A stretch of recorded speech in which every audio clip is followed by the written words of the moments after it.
기후 학교라는 이름으로 좀 바꿔서 진행을 해볼까 합니다. 네, 기후에 대해서 아무것도 모르는 저에게 네, 전문가께서 직접 핫한 이슈에 대해서 네, 한 10분 정도 가량 가르쳐 주시는 시간인데요. 듣고 계시는 청취자분들의 또 질문도 같이 받도록 하겠습니다. 뭐 저도 모르는 거는 그때 질문을 한번 드려볼 테니까 우리 청취자분들 단돈 50원, 단문 50원, 장문 100원의 정보 이용료들은 샵 0999 문자 많이 보내주시기 바랍니다. 네, 오늘 기후학교의 주제는요. R200입니다. 네, 대문자로 R, 대문자 2 그리고 숫자 100, 100입니다. 네, 들어보긴 했는데 저도 뭔지는 잘 모르겠어요. 네, 오늘의 선생님 기후솔루션의 임장혁 연구원님 모셨습니다. 안녕하세요. 안녕하세요. 네. 기후솔루션 임장혁입니다. 네, 반갑습니다. 네, 기후솔루션. 네, 좀 생소합니다. 네, 간단하게 소개 좀 부탁드릴까요? 네, 저희 기관에 대해서 간략하게 소개를 드리자면요. 이름 그대로라고 생각하시면 되겠습니다. 기후 변화에 어떻게 효율적으로 대응하고 그리고 또 온실가스 감축을 어떻게 할 것인지에 대해서 솔루션을 좀 연구하는 기관이라고 생각해 주시면 되겠고요. 네, 저희는 이제 에너지 및 기후 변화 관련돼서 뭐 경제, 법률 그리고 금융 뭐 이런 다양한 전문가분들이 함께하고 계십니다. 아, 네, 그러시군요.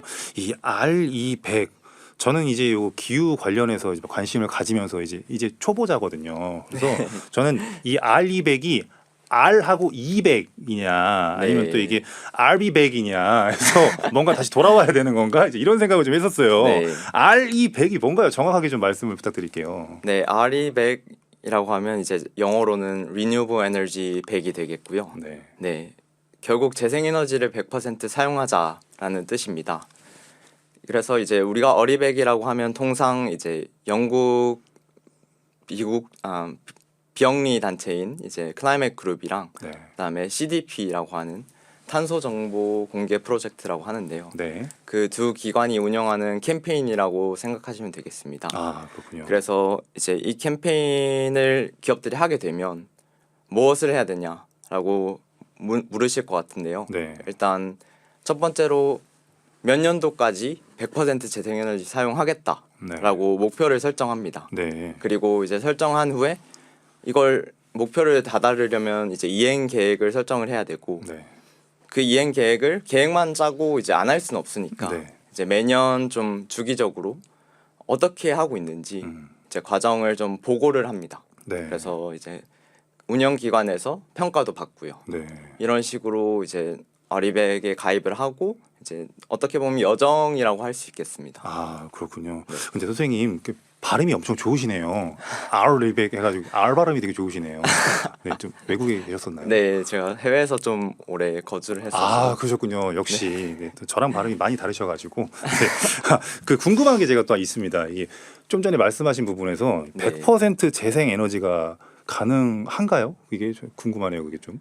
사실 100% 재생에너지 쉽지 않은 목표이고요. 네. 네, 특히 이제 기업들 중에서는 재생에너지 이제 전력 사용량이 좀 많은 기업들도 있습니다. 네. 그런 경우에는 특히 더 어렵다고 볼 수 있는데요. 네.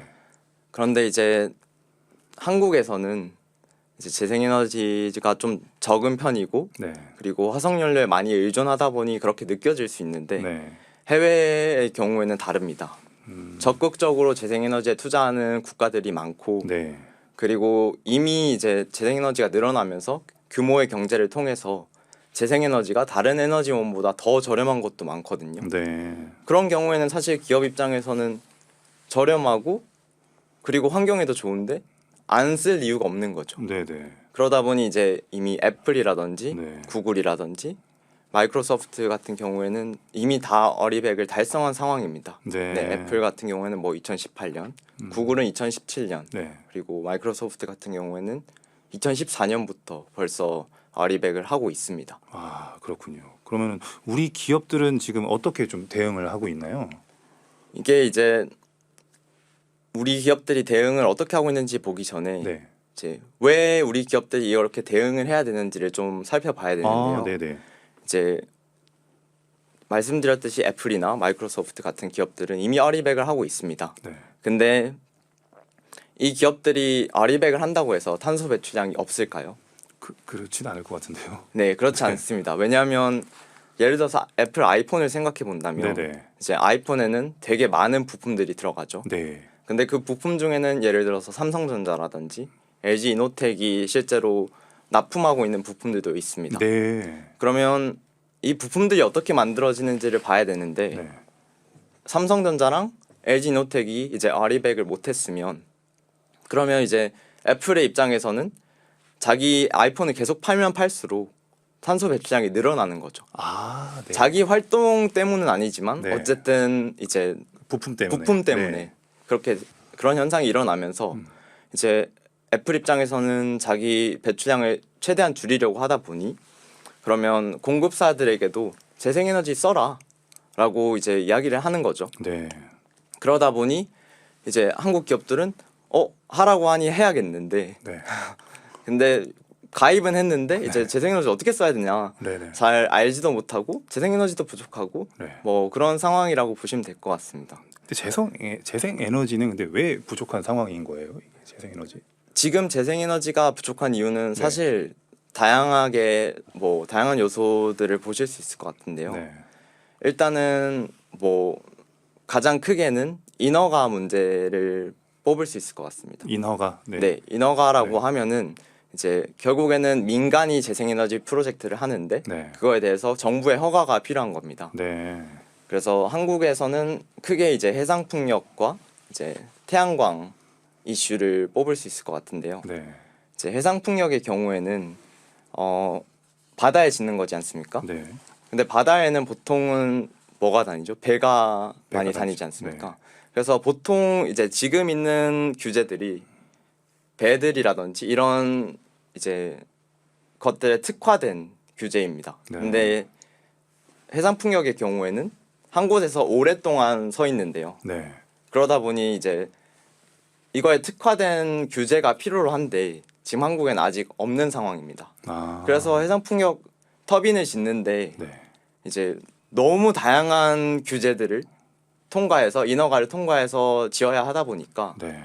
거의 29개라고 하더라고요. 인허가를 받는 게요? 허가를 받아야 되는 게 29개 네. 정도가 돼서 그래서 지금 인허가를 시작한 프로젝트가 지금 70개가 있는데 네. 그 중에서 4개만 모든 인허가를 통과했다고 해요. 아. 그러니까 이미 개발되고 있는 프로젝트는 많지만 네. 인허가를 못해서 지금 결국엔 짓지를 못하고 있는 거죠. 아, 그렇군요. 네, 그리고 태양광을 봤을 때는 이제 태양광의 경우에는 보통 땅에 지으니까 네. 이제 땅에 여기에 짓겠다라는 인허가를 받아야 하는데 네. 그 인허가 규정 중 하나가 이격거리라는 게 있습니다. 아, 그 판과 판 사이를 말씀하시는 건가요? 아니요, 이격거리는 어떤? 이제 결국 뭐 주거 지역이라든지 네. 도로로부터 어느 정도 떨어져야 된다라는 아, 네네. 걸 이야기하는데요. 네. 근데 이제 지금 절반이 넘는 기초지자체가 이런 규정을 가지고 있고 네. 평균적으로 이제 300m 정도 떨어져야 된다. 300m 주거 지역이랑. 네, 300m. 주거 지역이나 도로랑 떨어져야 된다라고 하고 있는데 네. 사실 생각해 보시면 우리나라에 도로가 얼마나 많고 엄청 많죠. 네, 엄청 많아요. 집이 얼마나 많은지를 생각해 보면 네. 300m는 엄청난 거리거든요. 그러게요. 네. 그래서 실제로 태양광을 지을 수 있는 공간이 얼마나 있는가를 찾아보면 네. 그렇게 많지 않습니다. 하하. 그렇군요. 그렇다 보니 이제 재생에너지를 지을 곳은 없고 네. 근데 기업들은 어리백을 해야 되고 네. 그래서 어떻게 해야 되냐라고 하면 이제 기업들이 지금 많이 사용하고 있는 게 이제 녹색 요금제라는 게 있습니다. 녹색 요금제요. 네, 녹색 프리미엄이라고도 불리우는데 네. 이제 이거는 정부에 이제 전력 요금에 한 15원 정도 더 주고 그 비용을 지불하면 이제 네. 재생에너지 사용했다라고 정부에서 인증을 해주는 제도인데요. 네. 근데 실제로는 재생에너지를 사용했다고 볼 수도 없고 그리고 온실가스 감축으로도 인정이 되지 않습니다. 그래요. 그 이름은 녹색 요금제라고 해가지고 네. 네, 그렇게 될 것 같은데. 이제 취지는 네. 정부가 이 10원을 이제 가지고 가서 재생에너지에 투자를 하겠다라는 네. 뜻인데요. 근데 실제로 재생에너지를 구매하는 것보다는 가격이 저렴하고 하지만 이제 재생에너지를 구매하는 것만큼의 이제 질이 좋은 그런 효과는 없다고 보시면 되겠죠. 아, 그렇군요.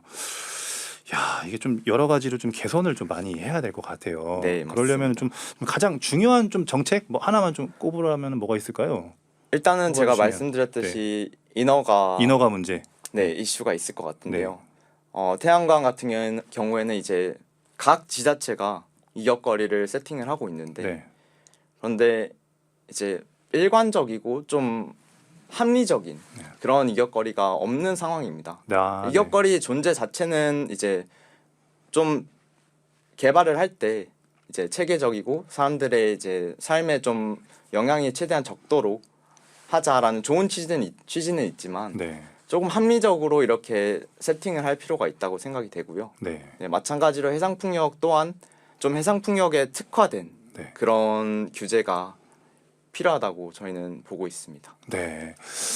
문자 하나 읽어드릴게요. 우리 1244님이 반도체 클러스터 들어오면 재생에너지 더 부족할 것 같아요. 걱정입니다. 근데 저거에 대해서 어떻게 생각하세요? 네, 정말 큰 문제고요. 네. 반도체 클러스터 이슈로 다시 돌아간다면 이제 에너지도 어떻게 보면 경쟁력이라고 이제는 볼 수 있을 것 같습니다. 네. 그래서 보통 저희가 수출할 때 이야기하는 건 뭐 가격 경쟁력 네. 그리고 또 뭐 기술 경쟁력 많이 말씀하시잖아요. 네. 그런데 이제 예를 들어서 애플이나 구글이라든지 이런 기업들이 다른 나라에서 비슷한 제품을 만드는 회사가 있을 때 그 네. 회사는 아리백으로 제품을 만든다고 하면 네. 우리나라의 뭐 삼성전자라든지 SK하이닉스라든지 그런 기업들이 탄소 배출을 막 하면서 만드는 제품을 쓸 이유가 없는 거죠. 아, 그렇죠. 네. 비슷한 가격과 비슷한 제품이면 더 친환경적이고 그럼요. 자기에게 부담이 더 적은 네. 그런 제품을 사용하게 되니까 네. 사실 반도체 클러스터를 만들어도 우리나라에 재생에너지가 없으면 과연 다른 기업들이 우리 물건을 사줄 것이냐라는 그런 근본적인 질문이 있을 것 같습니다. 아, 그렇군요. 네. 감사합니다. 네, 오늘의 선생님이셨어요. 네, 기후솔루션의 임장원 연구원님 모셨었는데 네, R200에 대해서 좀 많이 알아보는 시간이었습니다. 감사합니다. 혹시 선생님 추천곡 있으실까요? 아, 네. 네. 제가 오늘 좀 오면서 네. 생각을 해봤는데요. 네. 호텔 캘리포니아라는 곡이 생각이 났습니다. 이글스의 호텔 네, 캘리포니아. 맞습니다. 이글스의 호텔 캘리포니아인데 제가 이 곡을 생각하면 뭔가 떠오르는 게 네. 중독이 떠오릅니다. 어떤 중독이죠? 이제 한국의 온실가스 네. 중독, 화석연료 중독이 네. 생각이 나서 네. 이 곡을 좀 들으면서 저희가 어떻게 이런 화석연료 중독을 좀 끊어낼 수 있을까 네. 라는 고민을 좀 해보고 싶었습니다. 알겠습니다. 우리 함께 노래 들으면서 네, 같이 고민해 보도록 하겠습니다. 라이브 버전이에요. 네, 이글스의 호텔 캘리포니아 듣고 오겠습니다.